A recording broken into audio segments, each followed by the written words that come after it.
Aí pessoal, gravando aqui mais um vídeo para o canal. Passei um tempo sem gravar porque eu adoeci, peguei um laringite. Laringite é uma doença que dura pelo menos 3 semanas para cicatrizar aqui as cordas vocais. Eu tava com a voz bem anasalada, acavalada, uma tosse de cachorro. Talvez aqui e acolá você ainda escute um pigarro, mas voltamos aqui para as nossas atividades de enriquecimento desse canal. E a gente está falando a respeito de quê? De tragédia. E aí eu primeiro expliquei como seria a vida baseada numa concepção trágica. Só que ainda tem duas outras coisas que eu gostaria de fazer para fechar mais ou menos uma trilogia e depois coroar com o que a gente poderia chamar de caminhos para escapar da tragédia que a vida representa, né?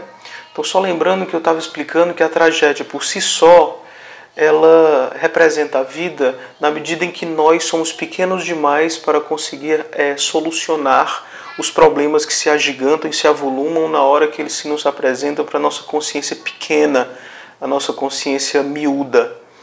E muitas vezes a gente não consegue encontrar um gabarito, ao contrário do que o pessoal tenta ensinar na faculdade para a gente.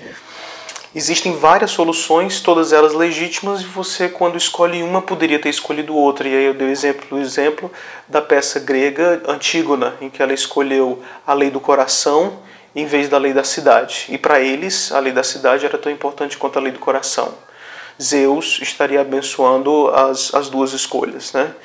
Então, dentro desse meio, surge um protagonista. É o protagonista que, diante das leis que nos circundam e que nos esmagam, ele traz uma vontade livre que escolhe um caminho. Poderia ter escolhido outro, tudo bem? Ele é chamado de herói trágico por quê? Porque ele é esmagado por uma escolha que ele realmente não tem um gabarito certo. Nenhuma revelação, nenhuma resposta vai ser capaz de trazer a paz para aquele coração que está escolhendo. Então, é assim representada a tragédia da vida. Essa tragédia, ela se denunciou na filosofia moderna dentro do âmbito da vontade, né? Antigamente você poderia dizer, não, a minha vontade vai me conduzir para o lugar certo. Em algum momento isso foi verdade, apenas se a vontade do universo, por exemplo, no microcosmo dos gregos, ela estivesse a ponto de conduzir a microvontade, a macrovontade conduzir a microvontade. Mas quando chega nos modernos, Kant, por exemplo, ele vai inaugurar um pensamento que vai dizer nossa vontade ela não é a princípio boa, ao contrário do que Rousseau fala, né? Somos criados bons e a civilização nos corrompe? Não. Nós temos uma vontade, por assim dizer, pecaminosa. Ela nasce já manchada. E quem é que pode nos conduzir para levar para uma vontade boa? Quer dizer, eu tenho vontade de roubar, eu tenho vontade de matar, eu tenho vontade de trucidar. Todas essas vontades elas caracterizam o ser humano como um animal bestial. Como eu faço para conseguir escapar dessa vontade? Então a solução kantiana vai ser através da razão. E uma razão que seja universal. Pense em uma ação que você poderia reproduzir para todas as pessoas.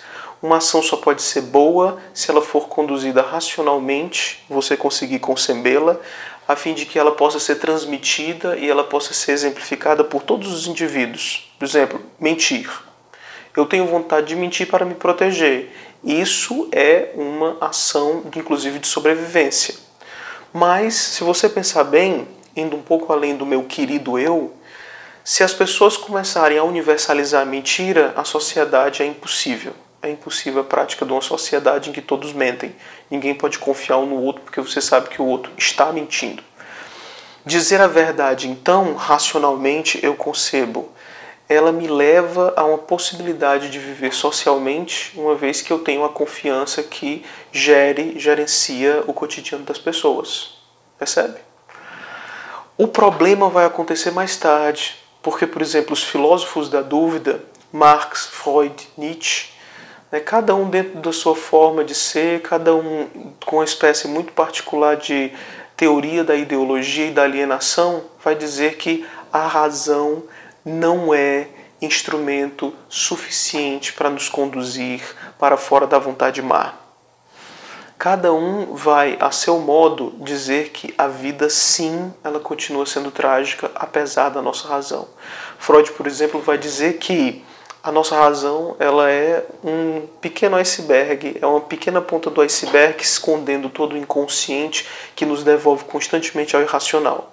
Ao contrário do que algumas pessoas pensam, Freud ele não conduzia a pessoa para a cura, mas para que você conseguisse conviver com seus próprios demônios. Os demônios não se extinguem. Os demônios eles são racionalizados e a partir de então você consegue conviver mais com eles. Marx ele vai racionalizar a sociedade como um todo. Existe a ideia de um herói romântico desse mundo trágico que ele vai surgir para solucionar os diversos conflitos que ele vai fundamentar na luta de classes.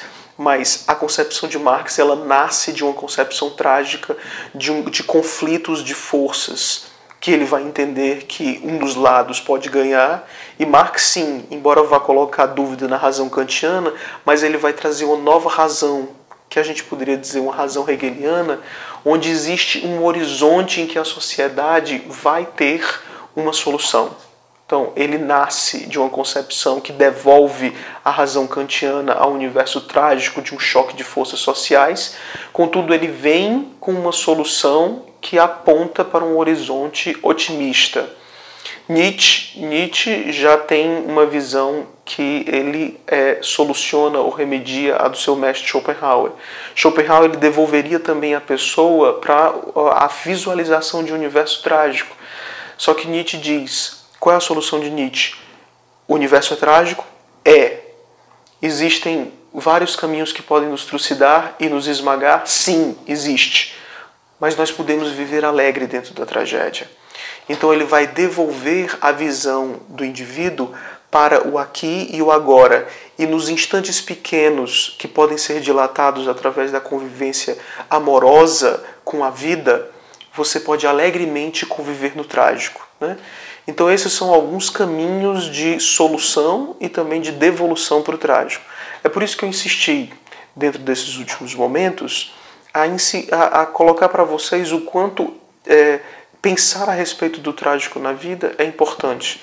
Não é à toa que um dos trabalhos fundamentais de Nietzsche, o primeiro, né, para onde ele vai ser conhecido e que é mais ou menos mais conexo do que os mais diversos aforismas que caracterizam a filosofia dele, vai ser o Nascimento da Tragédia, onde ele vai falar a respeito das forças apolínicas e as forças dionisíacas. As forças apolínicas representadas pelo branco, pelo asséptico, por aquilo que é limpo e aquilo que é forte, viril, belo, másculo. E as forças dionisíacas que nos conduzem à embriaguez dos sentidos, nos conduzem a nos perder dentro das emoções, as bacanais, as mulheres que eram conduzidas pelo deus Dioniso a promoverem, que eram as bacantes, a promoverem as mais diversas estripulias carnavalescas dentro das florestas, né? Um universo sombrio, um universo onde todas as mais diversas emoções elas vêm à tona, ao contrário do seu irmão Apolo, que trazia toda essa ideia da organização, da harmonia, da geometria da vida. Quando Nietzsche resgata essas duas forças, ele está resgatando aquilo que desde o início eu venho falando. Duas formas legítimas de se encarar e duas forças que dialogam e degladeiam no cotidiano da existência. No próximo vídeo eu queria falar a respeito de como Jesus ele vai entrar dentro dessa concepção trágica do universo, trazendo de uma forma muito singular a solução judaico-cristã para um mundo que é em si trágico. Se você gostou, dá um like. Foi um pouco mais demorado, mas também eu passei um bocado de tempo sem falar com vocês, né? E eu estou tentando construir aqui esse castelo de noções que podem nos esclarecer os mais diversos aspectos da existência numa concepção filosófica.